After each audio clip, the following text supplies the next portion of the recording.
வணக்கம். கோவிலூர் மடாலயம் வழங்கும் பெரிய புராண கதைகள். பெரிய புராண கதை பகுதியில இந்த முறை நாம கேட்க இருக்கிறது கலைமலிந்த சீர் நம்பி கண்ணப்பர் கடியேன்னு சுந்தரமூர்த்தி நாயனாரால பாடப்பெற்ற கண்ணப்ப நாயனாருடைய வாழ்க்கை வரலாறு தான். ரொம்ப காலத்துக்கு முன்னால பொத்தப்பிங்கிற மலை நாட்டுல உடுப்பூருங்கிற பகுதியில வேடுவர் குலத்தை சேர்ந்தவங்க வாழ்ந்துட்டு இருந்தாங்க. அந்த வேடுவர் குலத்துக்கு தலைவனும் தலைவியுமாக நாகன் மற்றும் தவதத்தையார் சிறப்பாக ஆட்சி செஞ்சிட்டு இருந்தாங்க. அவங்களுக்கு ரொம்ப காலமா குழந்தைங்களே இல்லை. அதனால அவங்க முருகப்பெருமான் கிட்ட வேண்டி கேட்டுக்கிட்டாங்க. அவங்களுடைய வேண்டுதலின் பலனா அவங்களுக்கு ஒரு ஆண் குழந்தை கிடைச்சது. அந்த ஆண் குழந்தைக்கு அவங்க வச்ச பெயர் தான் திண்ணன். திண்மை மிக்கவனாக, அதாவது வலிமை மிக்கவனாக இருந்ததால அவருக்கு அவருடைய பெற்றோர் திண்ணன்கிற பெயரை சூட்டினாங்க. பெயருக்கு ஏற்றபடியே ரொம்பவே வலிமை மிக்கவராகவும் வில் வித்தையில சிறந்தவராகவும் இருந்தாரு திண்ணனார். அவருக்கு உரிய பருவம் வந்ததும் நாகன் தன்னுடைய முதுமை காரணமாக தன்னுடைய அரச பதவிய வேடர் குலத்தை வழி நடத்தக்கூடிய பொறுப்பை தன் மகனான திண்ணனாரிடம் ஒப்படைக்கிறாரு. திண்ணனாரும் அந்த பொறுப்பை உணர்ந்து மிகவும் சிறப்பாக செயல்படுறாரு. இப்படி இருக்கும்போது ஒரு சமயம் திண்ணனும் அவருடைய நண்பர்களான நாணன் மற்றும் காடனும் வேட்டையாடுறதுக்காக போறாங்க. அந்த இடத்துல ஒரு புள்ளிமான வெற்றிகரமா வேட்டையாடுறாங்க. வேட்டையாடினதுக்கு அப்புறமா அவங்களுக்கு ரொம்பவே பசிக்க ஆரம்பிக்குது. உடனே அங்க இருந்த சுள்ளிகள் எல்லாம் பொறுக்கி நெருப்பு மூட்டி அந்த மானுடைய கறிய சுட ஆரம்பிக்கிறாங்க. அந்த மலைப்பகுதியானது ரொம்ப அழகா இருக்குது. இதை பார்த்ததும் திண்ணனார் அந்த மலைப்பகுதியுடைய இயற்கை அழகுல மெய் மறந்து நிற்கிறாரு. அப்படி அவர் ரசிச்சுக்கிட்டு இருந்த அந்த மலை தான் திருக்காளஹஸ்தி மலை. இந்த மலையோட உச்சியில குடுமித்தேவர் ஆலயம் இருக்குன்னு திண்ணனாருக்கு அவருடைய நண்பர் சொல்லுறாரு. திண்ணனார் ஒரு பெரிய சிவபக்தர். மலையுச்சியில சிவபெருமானுடைய ஆலயம் இருக்குங்கிறத தெரிஞ்சுக்கிட்டதும் உடனே அங்க போகிறாரு. அங்க போன அவர் அங்க இருந்த குடுமித்தேவரை பார்த்து பரவசப்படுறாரு. லிங்க திருமேனியா இருந்த சிவபெருமான ஆற தழுவிக்கிறாரு. அவருடைய கண்கள்ல இருந்து நீர் பெருக்கெடுத்து ஓடுது. அன்பு பெருக்கெடுக்கவே சிவபெருமான விட்டு நகர்றதுக்கு கூட அவருக்கு மனசு வரல. நேரம் ஆக ஆக சிவபெருமான விட்டு நீங்கிறதுக்கு திண்ணனாருக்கு மனசே வரல. ஆனாலும் சிவபெருமான் மேல இருந்த பூக்களையும் இலைகளையும் பார்த்துட்டு குடுமித்தேவர் மேல இப்படி யார் இலையையும் பூக்களையும் கொண்டு வந்து போட்டது அப்படின்னு கேட்கிறாரு. இவரை எப்படி வழிபடுறதுங்கிறதையும் தன்னுடைய நண்பர்களை பார்த்து கேட்கிறாரு. அதுக்கு அவருடைய நண்பர் சொல்றாரு, நானும் ரொம்ப நாளா பார்த்துட்டு தான் இருக்கேன். இந்த பக்கத்துல ஒரு பிராமணர் வருவாரு, வந்து தண்ணி எடுத்து கொண்டு வந்து இந்த குடுமித்தேவர் மேல ஊத்தி அவரை சுத்தம் செஞ்சுட்டு பூக்கள் எல்லாம் வச்சு ஏதோ முணுமுணுத்துட்டு போவாரு. எனக்கு தெரிஞ்சு இதுதான் அவரை கும்பிடுற முறைன்னு நினைக்கிறேன்னு சொல்றாரு. உடனே திண்ணனாரும் சரி அப்ப நானும் அப்படியே செய்யறேன் அப்படின்னு சொல்லிட்டு காட்டுல போய் மலர் பறிக்கலான்னு போறாரு. ஆனா அவருக்கு குடுமித்தேவரை நம்ம தனியா விட்டுட்டு போயிட்டா காட்டுல இருக்கிற துஷ்ட மிருகங்கள் ஏதாவது வந்து அவருக்கு ஏதாவது துன்பம் விளைவிக்குமோன்னு பயமாவும் இருக்கு. அதனால சிவலிங்கத்தை விட்டு பூக்கள் பறிக்கிறதுக்காக 2 அடி தான் எடுத்து வைப்பாரு. மறுகணமே மறுபடியும் ஓடி போய் சிவலிங்கத்தை தழுவிக்குவாரு. அடுத்து மறுபடியும் சிவபெருமானுக்கு பசிக்குமே, அவருக்கு படையல் செய்யணுமேன்னு நினைச்சு மறுபடியும் நடந்து போவாரு. நம்ம போன நேரத்துல ஏதாவது துஷ்ட மிருகங்கள் வந்துருச்சுன்னா இவரை யாரு பாத்துக்குவாங்க? வில்லும் அம்பும் வச்சிருக்க நம்மளால தானே பாத்துக்க முடியும்னு சொல்லி மறுபடியும் ஓடி வந்து கட்டி பிடிச்சிக்குவாரு. இருந்தாலும் சரி கொஞ்ச நேரத்துல நான் வந்துடுறேன், என்ன இருந்தாலும் உனக்கு பசிக்கும்லன்னு சொல்லிட்டு அந்த வில்லையும் அம்பையும் எடுத்துட்டு மலர்களை பறிக்கிறதுக்காக போறாரு. சுத்தி இருந்த காடுகள்ல இருந்த மலர்களை பறிச்சுக்கிறாரு. அப்புறம் தான் வேட்டையாடி கிடைச்ச பன்றி இறைச்சிய சுட்டு அதை சுவை பார்த்து சரியான நல்ல பக்குவமா வெந்த கறிகளை மட்டும் ஒரு இலையில எடுத்துக்கிறாரு.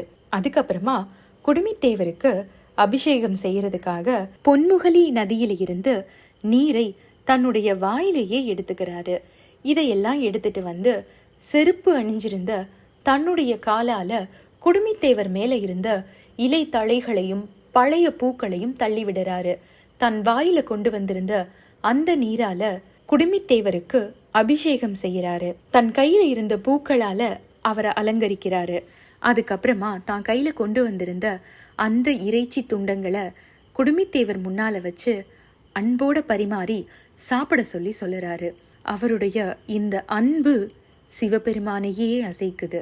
திண்ணனாருடைய இந்த அன்பினால சிவபெருமான் அகம் மகிழ்கிறார். தொடர்ந்து திண்ணனார் குடுமித்தேவருக்கு காட்டு விலங்குகளால எந்த ஆபத்தும் வந்துடக்கூடாதுன்னு இரவு முழுவதும் வில்லோடும் அம்போடும் பக்கத்திலேயே நின்னு காவல் காத்துட்டு இருக்காரு. விடிஞ்ச பிறகு குடுமித்தேவருக்காக உணவு எடுத்துட்டு வரலான்னு அங்க இருந்து போறாரு. அப்படி அவர் போன சமயத்துல சிவபெருமானுக்கு முன்னதாக பூஜை செய்த சிவகோச்சாரியார் அந்த பக்கமா வர்றாரு. சிவலிங்கத்துக்கு முன்னால இறைச்சி துண்டங்கள் சிதறி கிடக்கிறத பார்த்து எந்த மகா பாவி இது செஞ்சதுன்னு மனம் குமுறாரு. அவருடைய கண்கள்ல நீர் பெருக்கெடுக்குது. உடனடியா சிவலிங்கத்தை சுத்தம் செய்து சிவபெருமானுக்கு அபிஷேகம், அர்ச்சனை, ஆராதனை செய்து அவருடைய திருநாமங்களை மொழிந்து அந்த பரம்பொருளை பல முறை விழுந்து வணங்கி அந்த இடத்தை விட்டு போறாரு. இப்படியாக திண்ணனார் சிவபெருமானுக்கு இறைச்சி துண்டங்களை கொண்டு வந்து வைத்து வழிபடுறதையும் இரவு முழுவதும் விழித்திருந்து காவல் செய்யறதையும் தொடர்றாரு. இந்த செயல் சிவகோச்சாரியாருக்கு பெரிய மன உளைச்சலை ஏற்படுத்துது. இப்படி இருக்கும்போது திண்ணனாருடைய பக்தியின் மேன்மைய உலகறிய செய்யறதுக்கு சிவபெருமான் சித்தம் கொள்ளுறார். சிவகோச்சாரியாருடைய கனவுல தோன்றி, எனக்கு இறைச்சி துண்டங்களை படையில் செய்யும் இந்த திண்ணனை ஒரு குற்றவாளி போல கருதாதே, அவனுடைய அன்பே என்னை முழுமையாக ஆக்கிரமித்திருக்கிறதுன்னு சொல்லுறாரு. அவனுடைய வாயிலிருந்து அவன் உமிழ்ந்து எனக்கு அபிஷேகம் செய்யும் தண்ணீர் கங்கையை விட புனிதமானது. அவன் தலையில சூடிக்கொண்டு வந்து எனக்கு அளிக்கக்கூடிய மலர்கள் பூமியில இருக்கக்கூடிய தேவர்களுக்கு அர்ப்பணிக்கப்படும் மலர்களை விட புனிதமானது. இவை எல்லாமே அவனுடைய அன்பின் அடையாளம். நாளைக்கு அவன் வரும்போது நீ மறைஞ்சிருந்து பார்த்தன்னா அவனுடைய அன்பின் பெருமை என்னங்கிறத நீ உணர்வன்னு சொல்லுறாரு சிவபெருமான். இந்த கனவால திடுக்கிட்டு எழுறாரு சிவகோச்சாரியார். சிவபெருமான் கனவுல தோன்றி சொன்னபடியே அடுத்த நாள் மரத்துக்கு பின்னால ஒழிஞ்சிருந்து என்ன நடக்குதுன்னு பாக்குறாரு. அப்ப வழக்கம் போல திண்ணனார் சிவபெருமானுக்கு பூஜை செய்யறதுக்காக இறைச்சி துண்டங்களையும் மலர்களையும் பொன்முகலி ஆற்று நீரையும் கொண்டு வர்றாரு. வழக்கமாகவே அவருக்கு ஒரு பயம் இருக்கும். அது என்னன்னா, தான் இல்லாத நேரத்துல வனவிலங்குகளால சிவபெருமானுக்கு ஏதாவது இடையூறு நேர்த்திருமோங்கிற பயம்தான் அது. அன்னைக்கும் அதே மாதிரிதான் வர்றாரு. வரும்போதே சிவபெருமானுடைய வலது இருந்து ரத்தம் வடிகிறத பாக்குறாரு. எந்த மகா பாவி இப்படி செஞ்சதுன்னு பதட்டப்படுறாரு. சுத்தி முத்தி பாக்குறாரு. தன்னுடைய கைகள்ல இருந்த பொருட்களை எல்லாம் பதட்டத்துல கீழே போட்டுடுறாரு. அவருக்கு யார் இதை செஞ்சதுன்னு தெரியல. உடனே பதறி போய் தன்னுடைய இரு கைகளாலையும் சிவபெருமானுடைய கண்கள்ல வச்சு அந்த உதிரப்போக்க தடுக்கிறதுக்கு முயற்சி செய்யறாரு. ஆனா அவர் எவ்வளவு முயற்சி செஞ்ச போதும் கூட சிவபெருமானுடைய கண்கள்ல இருந்து வந்த உதிரத்தை அவரால் தடுக்க முடியல. உடனே அவருக்கு ஊனுக்கு ஊன் அப்படிங்கிற பழமொழி ஞாபகத்துக்கு வருது. உடனடியா தன்னுடைய கையில இருந்த அம்பால தன்னுடைய கண்களை அகழ்ந்து எடுத்து சிவபெருமானுடைய கண்கள்ல வைக்கிறாரு. உடனேயே குடுமித்தேவருடைய கண்கள்ல வடிஞ்ச ரத்தம் நிக்குது. இத பார்த்து சந்தோஷப்படுறாரு. ஒரு மனிதனுடைய கண்களை அகழ்ந்து எடுத்தா எவ்வளவு வலி இருக்கும். ஆனா கண்ணப்பருக்கோ துளி கூட கண்கள்ல வலியோ வேதனையோ இல்ல. சிவபெருமானுடைய கண்கள்ல இருந்து வந்த ரத்தம் நின்னு போனதை நினைச்சு அளவு கடந்த சந்தோஷம்தான் அவருக்கு இருந்தது. ஆனா அந்த சந்தோஷம் நீடிக்கல. அடுத்த கணமே சிவபெருமானுடைய இடது கலிருந்து ரத்தம் வடிய ஆரம்பிக்குது. இத பார்த்த திண்ணனார் கலங்கி போறாரு. உடனடியா தன்னுடைய இடது கண்ணையும் அகழ்ந்தெடுக்க முடிவு செய்கிறாரு. ஆனா இடது கண்ணையும் அகழ்ந்தெடுத்துட்டா எப்படி அத சரியா குடுமித்தேவருடைய கண்கள்ல பொறுத்துறதுன்னு அவருக்குள்ள ஒரு கேள்வி எழும்புது. உடனே அதுக்கு தன்னுடைய கால் விரலை எடுத்து குடுமித்தேவருடைய கண்கள்ல வச்சு அடையாளம் வச்சுக்கிறாரு. தன்னுடைய கண்ணை அகழ்ந்தெடுக்க போறாரு. அந்த நேரத்துல சிவபெருமான் நில் கண்ணப்பா நில்லுன்னு சொல்லி அவருடைய கைகளை பிடித்து நிறுத்துறாரு. மற்றொரு கண்ணையும் பறிக்க விடாமல் தடுக்கிறாரு. தன்னுடைய முன்னால் சிவபெருமான் தோன்றி இருப்பதை பார்த்த கண்ணப்ப நாயனார் பேருவகை அடைகிறாரு. மறைந்திருந்து இதையெல்லாம் பார்த்துட்டு இருந்த சிவகோச்சாரியார் கண்ணப்பருடைய இந்த அளவிலா பேரன்பையும் அதற்கு பலனாக அவருக்கு கிட்டிய சிவபெருமானுடைய அருளையும் கண்டு மெய் சிலிர்த்து போகிறார்.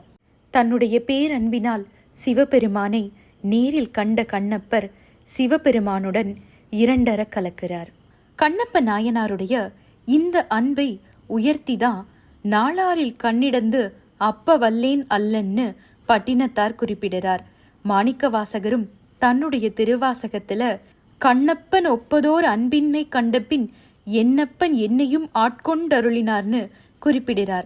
அதாவது கண்ணப்பரின் அன்புக்கு ஒப்பாக அன்பு காட்ட இயலாத என்னையும் என் அப்பன் ஆட்கொண்டு அருளினார்னு சொல்லுறாரு.